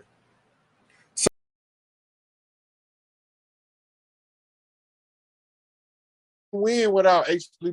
Blavatsky. We couldn't win without Aleister Crowley or Franz Bardone or Manly P. Hall or Charles Tazez Russell and Joseph B. Rutherford, Mary Baker Eddy. We couldn't win without them. Because they gave exhaustive analysis to the doctrine of the church and the secret societies in order for us to have a comprehensive record of what these motherfuckers was doing to us behind the scenes. Right? So Madame Blavatsky bring the keys to the Seven Sisters to the Blue Lodge that she went into the enemy's lodge and got out because she was told by some of Enki's children called high cellars that they needed her to get in and get this information and put it in the public domain. But the only thing is, Madame Blavatsky wasn't pale-skinned Russian. She was chocolate. That's right. She's a mulatto, and she loved to have interactions with dark-skinned Nubian men. And she loved to get that big mandingo dropped on her, man. I'm telling you. Hey, man, quit talking about my girl Madame Blavatsky. Hey, right? Look, she fell in love. She fell in love with. See how they got the information? It was a being that incarnated that was the name Azabuk El. He reincarnated as El Moroi. El Moroi hooked up with Madame Blavatsky. Madame Blavatsky got the hots for him. He started knocking her down, and then he started teaching her some of the ancient mystic art of science. And then Saint Bernard or Saint Germain them was in with it. With the it's just a picture of them online of all four of them on the picture. With El Moroi standing in the background. He was one of the ascended masters that came with the from the mystic order of Melchizedek, and he's one of the considered as they talking about the three wise men, right? But he supposedly taught Velasquez that the thrill society or whatever they call itself. that doctrine is really ancient Kemetic science, and really Tahuti doctrine is really Hermetic principles and Tahuti doctrine. Yeah. Right. So a lot of the reference she gave, like the Book of Zion and different stuff, Western scholars didn't accept them because they was ancient scrolls from India. Yeah. This is where Enki stored all of the earth records at. Okay, I'm with you. Enki's priests became known as Shaolin priests over time in China, and they became known as Buddhist monks over in India. Okay. Right. And a lot of his spiritual teachings come passed off as the incarnation of Siddhartha. Mm-hmm. Right. Mm-hmm. And but there's really another incarnation of Enki. Mm-hmm. Mm-hmm. And Enki was, if you really examine what's taking place, he's trying to study that when the Anunnaki leave, right? This is what the Buddha really doing when they talk about he's seeking enlightenment. Okay. You take on the human form to find out the extremes of the human body. The Anunnaki put on the suit of Siddhartha, and he lived a life of a prince in luxury. He decided that the luxury has to be tempered by something, or it spoils the benevolent nature of the being by creating a certain errant character. Mm-hmm. So he goes out into the community to live in poverty among the paupers of the land. Mm-hmm. This is the extreme polar opposite. Mm-hmm.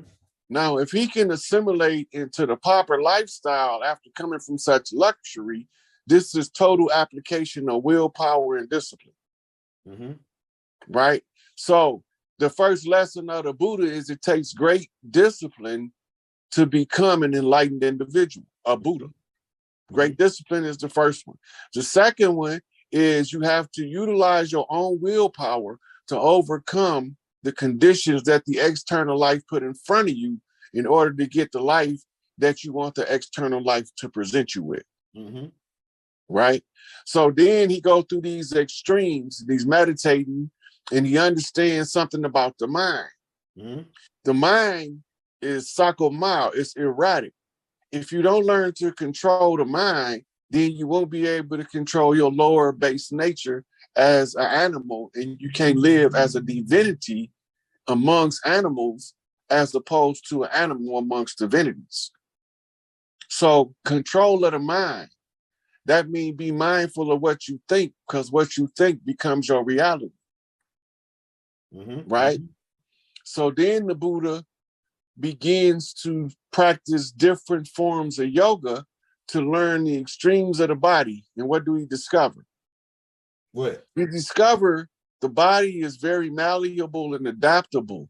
The earlier you train it, the easier it adapts. And the older the body gets, the more difficult it is to adapt to new ways of being. But the body can still adapt. It will just take a longer period of adaptation. Mm-hmm. So now he's telling us the extremes that the body can go based on the conditions that come with developing over time. Mm-hmm. Right? Mm-hmm. So at any point in your life that you apply your will, which was the second thing, it's going to still require you to use the discipline, which is the first thing, in order to train your body to be the body of the life you want to live, which training the body is the physical exertion required to radiate the necessary energy to attract to you those things that the person in the body that you're building is supposed to have. Mm-hmm. Because this is the great work again, the building of the temple of man. Mm-hmm. The temple of Solomon is the temple of man. Mm-hmm. The soul goes in the man, and the man has to train the body to facilitate the soul by purifying the ego. Mm-hmm. Shadow work. The shadow work comes with the effort required to utilize your willpower, your ability to use willpower over the desires of the body and the needs of the body in order to transcend them things in which you can become one with the universe, in which all those things become good when you use them. So you really utilizing this blueprint. So this was a method of research or research records of Enki as an incarnation of the Buddha. in order for him to learn the best ways to teach the difficult to teach, right? And how to optimize this machine called the human avatar. So by studying what the Buddha is teaching, you're really reading his research notes on how to be the best version of yourself possible. Well, over time in priesthoods and different incarnations of Buddha, you get a huge catalog of different aspects of life, and these are kept codified as a series of sutras. The sex guide is the Kama Sutra. The memory of the war and the recount of the war is the Vimana Sutra. Then you have the Iso Sutra. And the list goes on and on. But these are from different individuals giving you their research notes, not for you to strictly follow them, but for you to have an understanding of what you're dealing with so you can create your own path.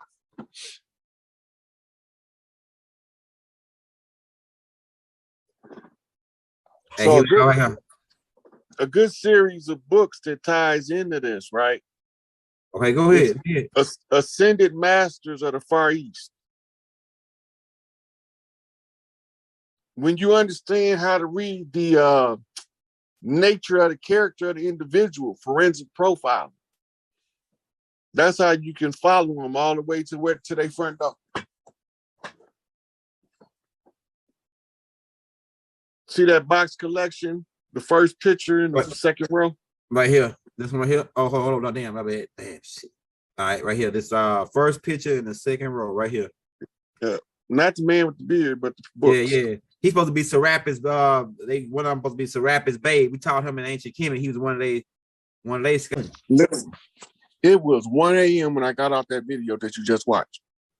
What? Listen. And I put my phone down and picked it back up because a text came in and it say 10 something. Did you hear what time I said it was when I started that video? Yeah. You said it was like 11 some o'clock. Yeah. Oh shit. I heard this photo, like I seen Deja vu? No, it's like it's like the time, they call it a glitch. See, when that happened, that means that either you got it's something like it was a solar flare or something that happened right then when you probably got that glitch. It was something that happened that caused it. And it could be the time frame you in too, like the time zone. They say those time, but it's like, man, it seemed like you got caught in a glitch to where like you like, because we all as a people, we all sit on a rhythm, a certain frequency, a rhythm.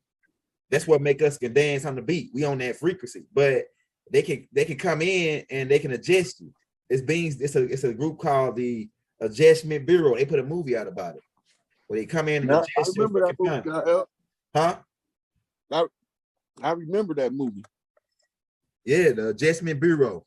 The niggas come in and they rearrange your time. Like, so you would think that, damn, what just happened? You would be once you figure out what's happening, they then had you, and they then came in and did some shit, and then but it's something they messed up some. That's how you recognize. You weren't supposed to recognize that.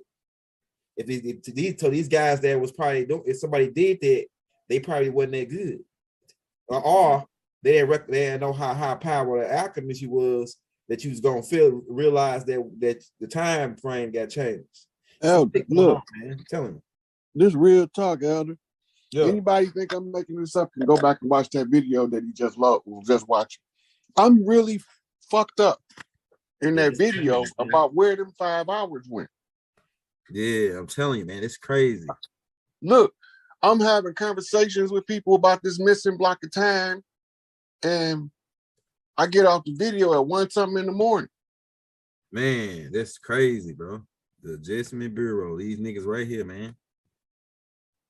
They got these dudes right here. These dudes are extraterrestrials. They work for the man. They the same group inside of the Man in Black. They work for first like the same group. Let me say right here. That's why they dress though, but you can't. They got these things called invisible belts.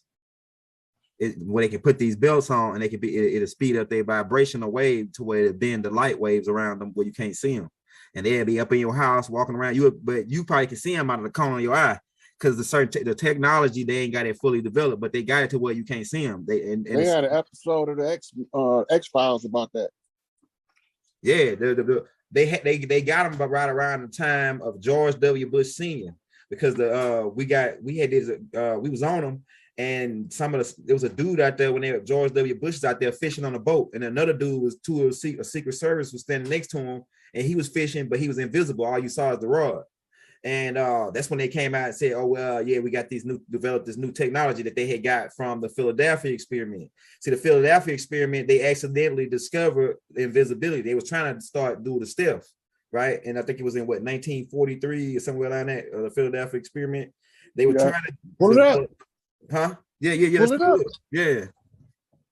They was trying to develop that stealth technology. Okay, I'm gonna make sure I say this picture, then I'm gonna go to pull it up. The invisibility belts. Hold on, let me show you. Philadelphia experiment. They made several movies over the years about it. Yeah, that's where they got the technology from. Nikola Tesla. All right, right here. Yeah, they used his Tesla coils, and they used the Edison's apprentice design, but they didn't have the frequency right. Mm-hmm. One of the side effects is that it cast one of the dudes into the future, into 1983. Exactly. The other side effect is the people that stayed on the ship was part of the ship now. They was welded inside. They was fused to the ship. I'm showing it right now. I'm gonna pull it up. Hold on, let me I say it right here. Boom. All right, let me pull this joint up right here. Not the I want to get the real Philadelphia experiment. You know it's still a portal there, right? Yeah, right there. And that portal opened up every 10 years. Did you know that they built a brick structure around where the portal comes so people won't get caught in it? What? I didn't know that part. Mm-hmm. Oh, let me blow this up, because this right here, what you saying, it ties into the vortex getting ready to open up next year. See, look, this is some shit. Man, this right here is I'm telling you, man, this right here, some stuff right here. Hold on, let me pull it up. All right, so yeah, so what they were doing, okay, let's pull it up.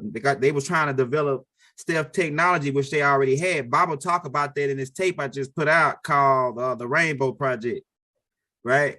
But it's really the original name of the tape was I Came to Right the Wrong, but I just renamed it because he talk about the Rainbow Project in there, and then it'll be catchy just how it is now, so people can get to what he's saying. But these beings, they were trying to develop stealth technology, which they already had, but they were trying to make it more better, and they accidentally discovered time travel and invisibility. It really was they really discovered time travel, really. Right then it was in one thing with Albert Einstein and all them working on it. And what it did is through the dude Albert Blake, I think his name was Admiral Albert Blake, threw him into 2070 or something. He was in 4 or 5 different time zones before they was able to get him back to this time zone. He explained it. So that's like the same thing that's happening to you. And then too, on top of that, after that, years later, when they got this information down, secretly they set up another technology down in Area 51, the S4 in Utah, where they start working on this technology and making it smaller. And they eventually got it to like a belt buckle size where they could put it on as a belt, and they can walk around. They'd be right there with the president, and you won't even see them. There'll be Secret Service agents, 3 and 4 of them had a belt on, and then 3, 4 won't. They'll be visible, and then so you will be thinking that you don't even see them. They pull out their gun and shoot you from invisibility. You'll see their gun once they pull it out. The way when you can see their gun once they pull it out. Once they get it from their body, because of the way the technology works, it's got like a little malfunction. I don't know if they developed it better, but I know during the time of George W. Bush Sr. is when they rolled them out, when the Secret Service rolled them out. You never heard of a show come on National Geographic called Future Tech? No, I'm gonna check that out. Well, they got an episode that's Weapons of the Future. One of them was the tank fitted with fiber optics to bend the light around the tank. Right. It was first used in civilian use on the west coast of the United States in a raid. Yeah, what? In a drug raid. Invisible tank. Yeah, the ones fitted. All you gotta do, let me see if I can find it. Yeah, I already know they got. I know they got unmanned. I already know, man. When they show you something, they 40 or 50 years ahead. Bob already told us. When they show you something on TV, they got all that stuff they be showing on Avengers and all that. Them flying big, flying. They got flying aircraft carriers now. I'm telling you, man. I'm telling you, these people. It's called the T-Ghost. All right, let's pull it up on YouTube. Right, you can get a video of it. Right, I'm gonna get a video of it. T-Ghost, the T-Ghost. Oh, there you go, right there. Oh yeah, I see it, bro, right here. And it's probably fitted with laser weapons. They got the laser weapon too, the direct energy weapon. They had that in 1953. That was the video you had actually clicked on. Oh, right here. Yeah, I'm gonna watch it right now. We got you. That one was radar. That's stealth technology. Okay, yeah. The other one is hold on. Where it bends the light. That's like that's like a cloaking device. These extraterrestrials, the Anunnakis designed a machine because they understand electromagnetic frequency, and they designed a machine called a cloaking device where they attach to their ships, where they bend. I know what you're talking about. Where they bend the light frequency around the ship so it looks invisible. Matter of fact, I can show you what they're doing. I'm gonna show you. Hey, close my door. Close my door, bro. How's he getting up in here? What's it, bro? Hey, I'm gonna show you this video right here that break it down how it works. It's a video that I was gonna show when I was teaching on the part 2 on invisibility. It's a certain type of thing. Hold on, let me show you. I'm sending you a video on. All right, send it to me. Send it to me. I'm gonna load it up. Yeah, here we go. That might break it down. Hold up, let me do it right here. It's gonna be in my like folder. All right, right here. All right.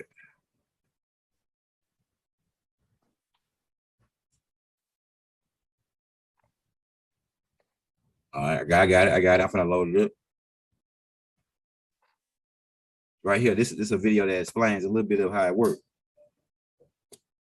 Now I'm gonna load your video right now. I'm sending it to my thing so I can get it. Mm-hmm. Due to the confidential nature of this technology, information is revealed in a controlled fashion. He ain't telling us everything he knows. He ain't telling you everything it is to know. He only telling you what's accessible to the public. Yeah. Now, if this is what's accessible to the public, imagine what's not. Exactly, bro. What they got. I believe them motherfuckers got invisible robots already.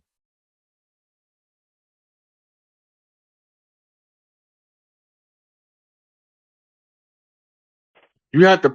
We already went over that. Yeah, you have to watch this all over, but we already went over that.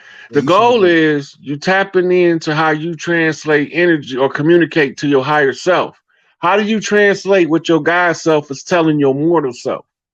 If you don't create your own codex, your grimoire for how you communicate, you won't have a clear set lines of communication to practice with. So you got to establish the type of communication you're going to have. Then we got to know how to perceive the answer when it comes, and then you can translate it into English for everybody else who you need to get the message to. But if you don't never learn how to communicate with your higher self, you won't even never find out what your psychic ability is. Yeah, man, these Africans, they main thing is to scam Americans. They think Americans slow, but you know what it is? They don't got nothing else better to do. That's they hustle. Now they got internet in Africa. Now they using the internet to scam Americans, man, and anybody other people around the country. And it ain't just Africans; it's Hindus and Africans that's fucking scamming people. Not all the Hindus are scamming. I'm not calling all of them as a race, specific group of them. Go ahead. If you think about it, they using inflation to strangle us out economically. Mm-hmm. Over there, their level of poverty is so much worse than ours in most of the country. Right. Go ahead. So they want out of that shit. Mm-hmm. Mm-hmm. I don't condone it, but I understand it. I feel they pain. Yeah, yeah.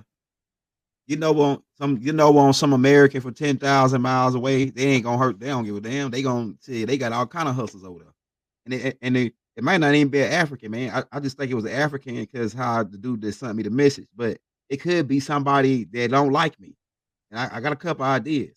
They got one of their goons to set that up so they can steal my money. I know what I think I got an idea who this nigga is. It's always some shiesty shit somewhere. Man, that's part of the game, though. Yeah, it is. It is. It is. You know. So now you got your friends and your enemies getting rich on your name. Yeah, yeah. That means you a bad motherfucker. You productive. Oh yeah. Because they producing off you. Yeah, they saying, man, and ain't giving you no kickback. No, yeah, he gave me a kickback. He gave me if he got 10,000, say he got 5,000, he gave me 1%. He gave me $50. He said, man, I'm making so much money off you online. Cause he got my picture and he used my picture and my name. He said, I made so much money off you. I just wanted to send you $50 to show you my appreciation. Oh said, man, that's some antagonism right there. Man, I said, oh yeah, these niggas must know me. It gotta be somebody that know me, man. They wanna fuck, they wanna get at me. So man, yeah, you see that young elder with the S on the end that's using my picture and everything, that's a scam, bro. And it's even one that's doing similar to Raw that ain't his Cash App. So we got the right Cash App in the links right now. It's the capital SIK, capital APE.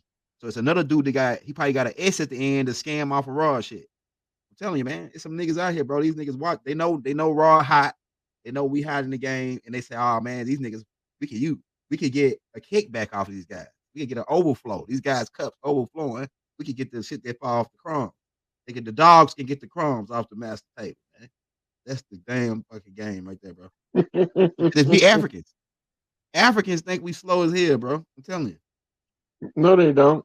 You know what they think? They think that we are the type that squander more than we should. Yeah. Okay. Go ahead.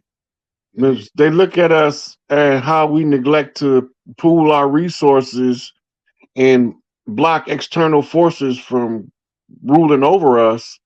By doing that, they looking at us like, shit, if y'all gonna just give money away so freely, I might as well get some of that free money. Yeah, that's what they're doing to us. That's what they're doing to us. They like, man, Rod, you cracked heads on this one though. This was, like I say, we did a lot of tapes. We got like probably over 150 hours worth of tapes, man. This right here was a good one. This right here was one of my top ones right here, bro. With it, because I'm into this the Mortal Kombat type, the what you call that dude? Not Cage, Johnny Cage, the dude that be doing the fire.